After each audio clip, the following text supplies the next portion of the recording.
So looky here, scientists discovered ancient artifacts near King Tut's tomb. Turns out, his VIP final resting place looks more like a public graveyard with about a dozen wooden coffins that's been there for around 3,600 years. Okay, I might have exaggerated a tad. The 11 tombs weren't exactly right next to King Tut, but they were close, near the same city of Luxor. New findings in Egyptian tombs can help us piece together what life was like in ancient Egypt. And guess what? Ancient Egyptians seem to have been remarkably like us, modern humans. Say, the women have always loved jewelry, and archaeologists retrieved a beautifully made necklace with 30 amethyst beads and 2 agate beads, plus a hippo head amulet. Bet it was all the rage back then. Researchers also discovered 2 copper mirrors. One had a handle shaped like a lotus, and the other was decorated with Hathor, the ancient Egyptian deity of the sky, women, fertility, and love. These recent excavations near Tutankhamun's burial site led to another jaw-dropping revelation. For the first time in thousands of years, fragments of Queen Hatshepsut's Valley Temple were uncovered. This fearless woman was thought to be the second female pharaoh, who ruled with both courage and wisdom, leaving a legacy as solid as the stones themselves. Her temple, hidden for ages, opens a window into a time filled with power, intrigue, and spiritual devotion. Archaeologists found over 1,000 beautifully decorated stone blocks on the outskirts of Hatshepsut's funerary temple. There were very few women who managed to take the throne in ancient Egypt. Another tomb was found nearby, and it belonged to the overseer of Queen Teti Sheri's palace, whose name was Jehuti-Mez. Queen Hatshepsut seems to have even more tombs, aces up her sleeve. These tombs were carved into the rock instead of being built as pyramids, showing a unique ancient perspective on how to protect the soul in the afterlife. Experts managed to retrieve some cool ancient pieces from the site. Toys made of clay, mummy masks, winged scarabs, and some amulets. Sadly, there surely used to be way more artifacts, but over the last centuries, there have been people other than archaeologists to stumble upon this site. It's likely that looters got to these tombs before them and may have taken some valuable items. But they did leave behind some cool stuff for the researchers, like pottery used for offerings of bread and meat, along with archers' bows that connect the tomb's owners to the Egyptian military. Meanwhile, soul protection is way more important than you might think, especially if you're roaming around Luxor looking for ancient secrets. You aren't scared of King Tut's curse, are you? Let me tell you what happened to those who weren't scared, but promise me to take it with a dash of salt, okay?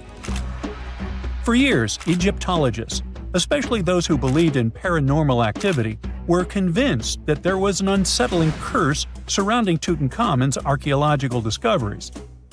This belief stemmed from the mysterious and untimely demise of several excavators who discovered the tomb in 1922 with no logical explanation for why they passed away. It was just easier to chalk it up to something supernatural and avoid the whole mess. But it turns out it wasn't a curse at all. It was likely the radiation that caused those excavators to perish.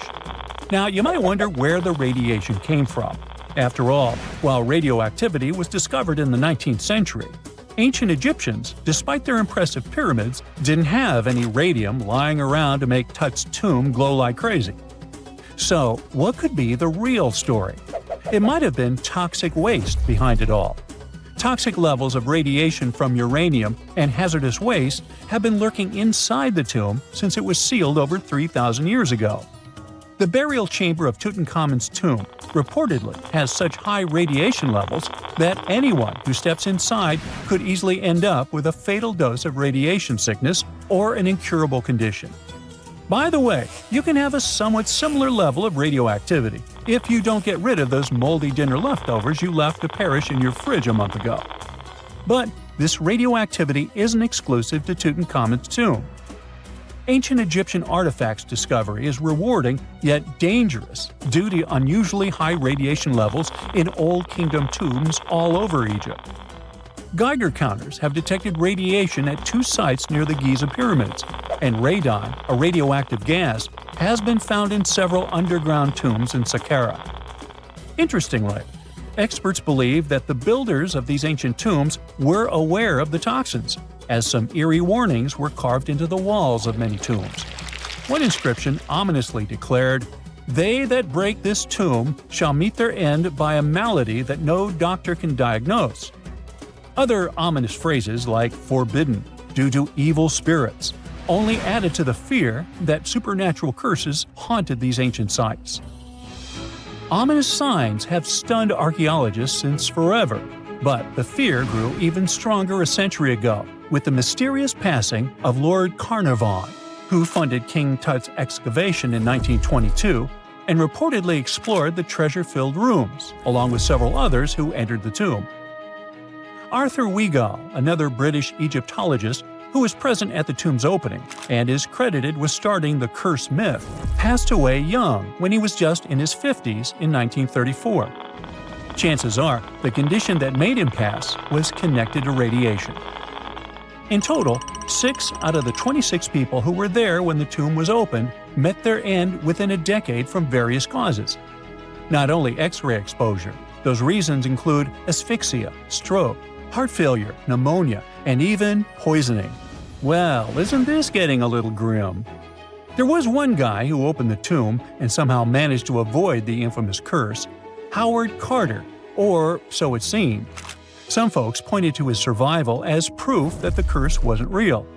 After digging up the tomb, Carter published several books on the topic and shifted gears from archaeology to dealing in antiquities for various museums. Despite dodging demise or injury, rumors swirled about how the curse may have impacted him in other ways. One of the big stories linked him to Lord Carnarvon's daughter, Evelyn. Some said he was madly in love with her, but she married someone else, so he chose to stay single. Others claimed they had an affair while she was in Egypt, which ended when her father passed away and she left the country for good. However, there wasn't much evidence to support these stories. Evelyn was just 6 when they met, and they remained friends until his last breath. She was even one of the few attendees at his funeral, but denied any romantic involvement, saying they weren't that close. A year after the revolutionary discovery near King Tut's tomb, Evelyn married politician Sir Brograve Beauchamp and had a daughter. That same year, Beauchamp toured the tomb with his parents, guided by Carter himself. Carter never married and, aside from those posthumous rumors about Evelyn, had no other romantic connections. While the curse adds an intriguing twist to his life story, his tendency to keep relationships at arm's length was evident long before the tomb was opened. It seemed Carter just wasn't a people person. In 1939, after battling a serious illness, he ultimately succumbed to fate. He was 64, which was a pretty common life expectancy in the UK back then, so no one really thought it was off and linked it to an ancient curse. When he passed, it turned out he had several artifacts from Tutankhamun's tomb in his London apartment, which were eventually sent back to Egypt, marking what some viewed as the curse's end. Who knows? Maybe if he hadn't had all those ancient souvenirs at his place, he would have lived way longer. But all the other demises might seem off. The curse theory was likely fueled by some strange events during the excavation. Carnarvon got a mosquito bite that became severely infected, and around the time they opened the tomb, Cairo experienced a bizarre power outage and a freak sandstorm. Back in England, the Earl's dog, Susie, managed to escape from Carnarvon's house and began barking frantically at seemingly nothing. At least that's what the staff and family saw. Strangely enough, at the very moment her owner's heart stopped, Susie started howling and fell down without showing any signs of life. Maybe radiation didn't play a crucial role after all, and those were indeed ancient artifacts from King Tut's tomb that made them all perish. Spooky, huh? We all know some iconic symbols. The Statue of Liberty screams USA. The Eiffel Tower represents Paris. And this mask? Undoubtedly, it's Tutankhamun's, right? Sometimes it feels like historians have squeezed every last drop out of the King Tut story. But guess what? The most obvious details often slip right under our noses. Like the fact that this famous mask didn't actually belong to him, nor was it ever meant for him.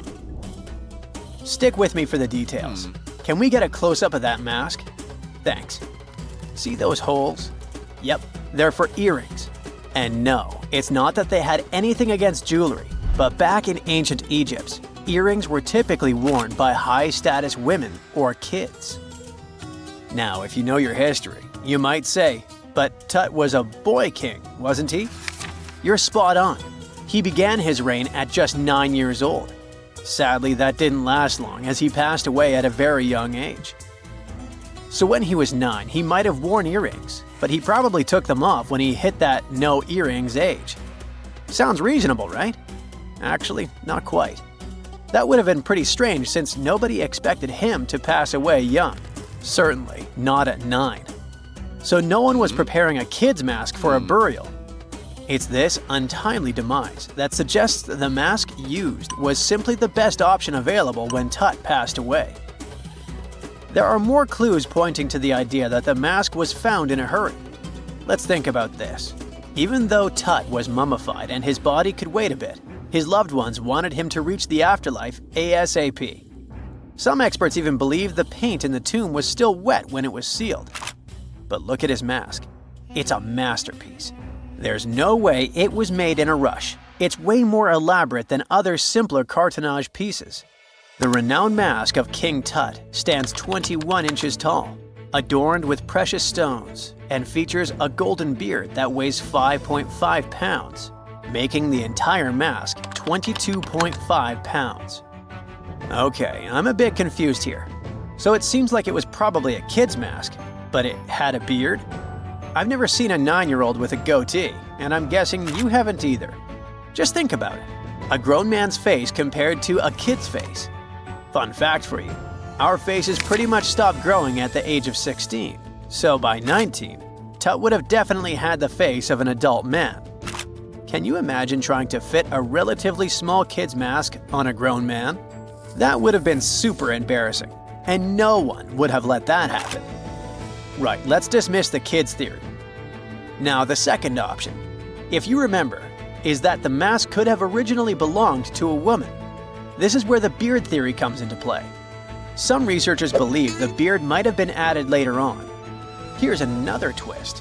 What if the mask was actually made for Nefertiti herself, who ended up maskless? In this case, there are two discoveries. Two birds with one stone. For now, it sounds like a conspiracy theory, I know. But let's give it a shot and delve deeper into the details. So, Tut passed away in around 1323 BCE, probably due to malaria. He had other health issues too, like when he broke his leg, and records suggest he wasn't in the best shape. As for Nefertiti, we have no solid data about her demise. Plus, nobody knows exactly when or where she was buried. The supposed year when she passed away is around 1330 BCE, but she could have lived longer, and the mask was intended and prepared for her. Or maybe they just took her mask right from the burial chamber. After all, they were family. Well, sort of. She was said to be his stepmom, having been married to Akhenaten, who was likely Tut's father. But this is not 100% accurate. Some scientists doubt it. Ah, these ancient Egyptian families. It's hard to keep track of who's who. I know, you're not yet convinced that Tut wore a lady's mask. Let me share one more theory with you. Meet Howard Carter, the enthusiastic archaeologist who discovered Tutankhamun's tomb. It was located in the Valley of Kings outside Luxor and, to everyone's surprise, was nearly intact. When he entered, he noticed something odd. This didn't feel like a pharaoh's burial chamber. It was classy and all, but it had a vibe that suggested it was made for a woman. Typically, Egyptian pharaohs had larger tombs that suited them better, and even more strangely, it was oriented to the right of the entrance. This didn't add up. That orientation was typical for female chambers, which Egyptian queens used. Another red flag was that the chamber appeared to have been built in stages, and all the artifacts, around 2,000 of them, seemed hastily placed there. Even more curious, they looked like they were meant for other royals. Carter discovered this burial site in 1922, but it remained a mystery as to why it was so bizarre. Almost a century later, Nicholas Reeves thought he may have solved the puzzle. He claimed that King Tut might not have been the original resident of the tomb. Instead, he suggested that the undisturbed resting place of the legendary Queen Nefertiti could be hidden behind the walls of the boy king's burial chamber. Nicholas studied high-resolution photos for months, meticulously examining every pixel. One day, he focused on detailed scans that revealed the texture of the tomb's walls beneath layers of paint. He spotted what he believed to be outlines of two doorways that had been blocked and plastered over to hide them from view. The more he looked, the more it seemed real. Could it be a tomb within a tomb? Nicholas theorized there was a hidden storeroom behind the western wall of King Tut's tomb, and his chamber might just be the outermost section of a larger corridor-style network of rooms. It all sounds fancy, but sorry to break it to you, Reeves' theory was debunked. To find out if he was onto something, experts had to use ground-penetrating radar to see the unseen. Reeves' idea was that if there were gaps, it could indicate the presence of additional rooms. And at first, in 2015, one expert even thought he had found a hidden room. But the glory didn't last for long. A year later, after double-checking, it turned out there were no hidden doorways. By the way, Nefertiti isn't the only legendary woman from Egypt whose burial site remains a captivating mystery. There's a cool legend about Cleopatra that you might enjoy. It's said that she once declared, "No man will ever find my tomb." Kind of fitting, right? After all, the person who's come closest to uncovering her final resting place is a woman. Fast forward a few millennia after she passed away, and while no man has located it, archaeologist Kathleen Martinez believes she might have cracked the code. She's been on the quest for Cleopatra VII's tomb for nearly 20 years, and recently discovered a bust that she thinks represents the famous queen. However, not everyone is on board with her claim. Some experts argue that the bust doesn't resemble Cleopatra at all. Alongside this intriguing marble statue, Martinez's team also unearthed 337 coins, some of which, less controversially, feature Cleopatra's likeness. But the real part is that it's still not officially confirmed. There's no doubt about the existence of the small bust. It's carved from white marble, fits in one hand, and shows a woman wearing a royal crown, according to a translated statement from the Egyptian Ministry of Tourism and Antiquities. The big question, though, is who it actually depicts. While Martinez insists this statue is a representation of Queen Cleopatra VII, many other archaeologists argue that the facial features don't match, suggesting it likely belongs to a princess instead. Sorry, I can't resist the temptation of breaking the magic for a moment. Some folks believe that the whole idea of "no man will find my tomb" is misunderstood. Even if she did say it, what she probably meant was "no living soul," and it wasn't about gender at all. It can as well be just a beautiful legend. Toodaloo! Unlike many other ancient Egyptian burial grounds, King Tutankhamun's tomb stayed hidden and free of unwanted thieves for 3,000 years. One reason was that the tomb was smaller than average and tucked away in a place called the Valley of the Kings. This area was already being extensively explored by the time they stumbled upon Tut's spot. The entrance was all covered in debris from building a nearby tomb, which must have also helped keep it a secret. There were also zero writings or signs on the outside of the tomb. Time passing also played a part in keeping it in amazing shape until the 1920s, when a man named Howard Carter finally made it in. But was Carter that big of a hero? Some recent findings say he might have been sneakier than initially thought. People used to think Carter wasn't just a glorified treasure hunter, he was a true archaeologist. Before Tut, he had been on a relentless quest for Egyptian artifacts. He discovered his interest in these unusual objects when he was a child, and soon started drawing the sculptures and inscriptions that were found in ancient tombs. After stumbling upon the remains of King Tut, Carter spent a decade recording and processing all sorts of objects, like golden thrones, chariots, and statues from Tut's tomb, shipping them down the Nile to Egypt's museum in Cairo. Well, at least that was the official story. More recent discoveries claim that not all of the objects made it to Egyptian officials. A secret letter seems to uncover Carter's little 10 for them, 1 for me policy. The letter in question was sent to Sir Alan Gardner, a philologist and friend of Carter's, dated from 1922. In these writings, Carter mentioned having found the tomb and was asking his buddy for some advice. In another letter from 1934, Gardner seems to be thanking Carter for an amulet, which was sent to him as a thank you gift. Carter was adamant that it didn't come from Tut's tomb, but evidently it did. Even the British director of the Egyptian Museum was onto Carter's sneaky endeavors, but couldn't prove it. He compared Gardner's amulet to others from Tut's tomb, and lo and behold, they were a perfect match. Gardner was so disappointed to have been put in such a sticky situation that he vented to Carter in another letter. Deciding to be a good friend, Gardner didn't throw the famous archaeologist under the bus. Instead, he advised Carter to take those stolen goods back to Cairo. Just like he'd advise you to like this video and subscribe to the Brightside channel for more amazing videos on the most unique topics in history. It's not the only shady piece of information on Carter's post-discovery behavior. In 1947, a man named Alfred Lucas, who used to work with a controversial archaeologist, gave some information in an obscure journal in Cairo. He claimed that Carter sneakily cracked open the burial chamber door himself. Then he sealed it back up like nothing had happened before the official uncovering. Now, why would he do that? Well, the same theory suggests that Carter and his crew might have entered the tomb early so they could get their hands on some ancient goodies. Obviously, these people couldn't risk having such objects sold while they were still alive, but made sure they were auctioned off after they passed. Carter, though, never confessed to anything.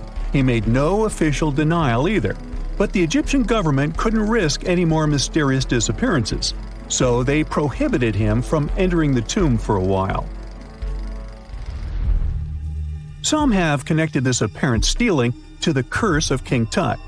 If you've never heard of it, know that it became quite the scary tale soon after King Tutankhamun's resting place was uncovered. It claimed that anyone messing with the tomb of the boy pharaoh would face some serious bad luck. It's not all dramatic like a mummy going on an aggressive spree, but word got out that the people involved in disturbing King Tut's lair met some mysterious, untimely ends. The main untimely passing related to this supposed curse is that of George Herbert, the 5th Earl of Carnarvon. He was this British aristocrat who helped fund the search for the tomb. He passed away just a year after the tomb was opened.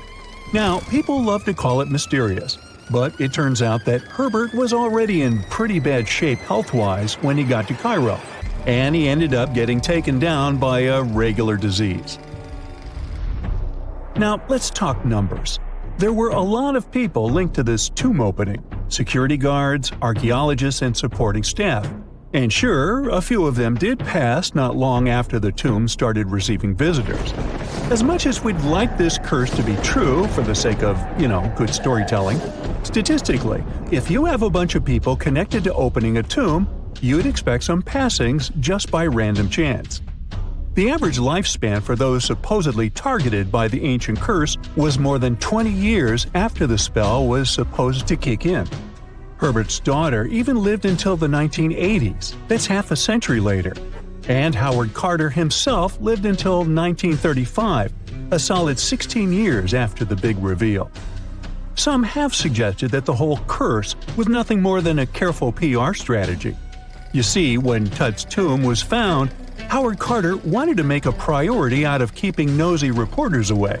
So he might have come up with a curse hanging over anyone entering the boy king's resting place. But what was stolen from King Tut's tomb anyway? Well, some jewelry to begin with. It might have been snatched by Howard Carter himself, according to a French specialist. He did some intensive research by looking at old pictures taken from inside the tomb back in the 1920s. He compared those images to various objects from museums and auction houses. He soon started to piece together the whereabouts of some of Tut's jewelry. First up, there's this collar that used to be on Tut's chest. It was all broken into pieces, and some parts went via Carter to the Nelson Atkins Museum in Missouri. Meanwhile, other bits ended up on a necklace owned by some unnamed people who tried to sell it in 2015 but failed. Even the Nelson Atkins Museum agrees, as they've confirmed the information on their website. Then there's a headdress piece. Some beads from it that once belonged to Tut apparently got stolen by Carter too. They were also strung into a necklace and are now being held at the St. Louis Art Museum. Another fancy collar made out of glazed ceramic magic spent some time at the Met, far away in New York. Thankfully, it was sent back to Egypt a bit over a decade ago. This seems to have been, as you'd expect by now, also stolen by Carter. Missing artifacts aside, King Tut still gave a ton of amazing objects that helped us learn more about this incredible ancient culture. Starting with the famous burial mask. It's this massive 21-inch gold art piece with semi-precious stones and glass paste. It weighs 22 pounds and showcases the boy pharaoh with a long beard and a headdress with a cobra and vulture. On the back, there's this spell from an important ancient Egyptian spiritual book that's supposed to make sure it works just as well in the afterlife. Tut was also apparently a board game enthusiast. They found 4 board games in his tomb, some made of ivory. Archaeologists also found a pair of gold sandals, though you'd imagine they were more for show than for comfort. In fact, the pharaoh probably never wore them in his lifetime. Now, speaking of fashion items, it turns out Tut was quite the fancy ruler. They even found a mannequin in his tomb that was used to pick out, adjust, and store his outfits and jewelry. The boy king seemed to have also enjoyed some music, based on the 2 trumpets historians found in his tomb. Though they were played back in 1935 in a BBC broadcast, the instruments are today considered too fragile to be maneuvered. For more than 3,000 years, the gold mask of Pharaoh Tutankhamun stayed hidden in the Valley of the Kings. This artifact, which stands about 21 inches tall, shows how skilled and artistic the ancient Egyptians were. But nobody expected that X-rays would reveal its biggest secret. King Tut was the last ruler of his family during the 18th dynasty. He took the throne at just 9 years old, but ruled for only 10 years before he passed away unexpectedly. If we're being honest, back in ancient Egypt, he was mostly forgotten by the rulers who came after him. His tomb wasn't a big deal for them, so much so that even the grave robbers forgot about him. It might sound a bit sad, but the truth is that it was actually great news for us. Since his tomb was practically forgotten, it ended up being perfectly preserved. While the other tombs in the Valley of the Kings were looted, his remained sealed and untouched. So, when it was discovered back in 1922, it had over 5,000 precious objects inside. That made Tutankhamun basically an instant celebrity and one of the best-known pharaohs nowadays. Among the treasures was the most stunning piece, his golden mask. This mask is said to be an exact image of the king's face, or at least it was supposed to be, but we'll get to that later. The purpose of this accurate representation of his face was to make sure that his soul would recognize him in the afterlife and return to his mummified body. In ancient Egyptian beliefs, this would allow him to continue living in the afterlife. The details of the mask clearly looked incredibly difficult to create, but people didn't realize how complex it truly was until many years later. The first X-rays of the mask were taken in 1967. Back then, the main reason for these scans was practical – conservation. The mask was heading to Paris for an exhibition, and it was the first time it had ever left Paris. This would help them keep track of any changes during the exhibit. Plus, the images could give clues about how the mask was made, but back then, they probably didn't fully realize just how complex its construction was. I mean, Egyptian goldsmiths didn't use modern soldering techniques. So, how did they make this mask? New X-rays taken in 2007 gave us some answers. It turned out the Egyptians didn't use pure gold, which is 24 carats. The mask was actually made of 23-karat gold, meaning it was mixed with another material. So specialists discovered that the gold sheets contained a small amount of copper, a reddish-brown metal. This was likely done to make the material more flexible and easier to shape. They would then shape the gold sheets by heating and hammering them over and over again. But there was one more secret inside the mask that wasn't discovered until 2015. The year before, the staff at Cairo's Egyptian Museum were working on the mask display when the long beard of the mask accidentally got knocked off. Another theory is that the beard had become loose over time and just fell off. Either way, the fact that King Tut's beard came off caused a lot of stress. After all, we're talking about one of Cairo's biggest tourist attractions, so the experts had to fix the problem quickly. The restoration process started with a detailed recording of the mask's condition. To do this, they had to take a full three-dimensional scan of the artifact. And, by accident, they found something very interesting in the mask. Inside the royal beard, there is a gold tube, an intriguing structure that the Egyptians likely used to attach the beard to the rest of the mask. And that proved, once again, that the process of making this mask was even more complex than experts thought. But the mysteries don't stop there. Remember how we mentioned that the mask was thought to perfectly represent King Tutankhamun's face? Well, that might not be entirely true. Some popular theories suggest the mask was never meant for him and was actually made for someone else. A study published in 2015 suggested the mask was originally made for a female pharaoh, his supposed stepmother, the famous and beautiful Egyptian queen Nefertiti. The biggest clue comes from an inscription on the mask. At first glance, it seemed to belong to Tutankhamun. But after a close examination, researchers noted that something else was actually written underneath King Tut's name. The royal name stamp seems to have been altered, and originally it had something written on it that translates to Queen Nefertiti. There is another feature of King Tut's golden mask that was overlooked for years, which adds even more mystery. As we mentioned earlier, experts believe he wasn't respected much by the pharaohs who came after him. And one of the clues that made archaeologists think this is the pierced ears on the mask. Some researchers believe that King Tutankhamun wouldn't have worn earrings after he was a kid. So, according to their theory, by the time he passed away at 18, he shouldn't have been represented with pierced ears. This could also support the idea that the mask originally belonged to Nefertiti, or maybe to someone who wasn't even connected to King Tut. But the mask isn't the only source of mystery. In fact, his whole tomb is full of puzzles. Recently, historians found a sign that the place where King Tut was supposed to be buried was changed at the last minute. For years, experts wonder why a pharaoh who ruled for 9 years ended up in such a simple tomb.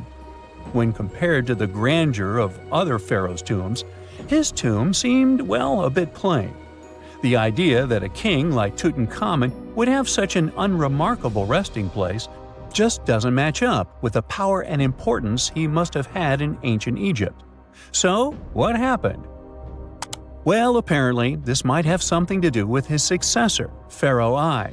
After King Tutankhamun passed away, researchers believe that I made sure to erase him from Egypt's history. So, one theory suggests that he was probably behind the quick decision to place King Tut's body in a smaller, less impressive tomb. When experts looked at I's own tomb, they found something interesting. There is a large wall covered in painted baboons. This is the same type of artwork found in Tutankhamun's tomb. It seems like the same person might have chosen the artwork for both tombs.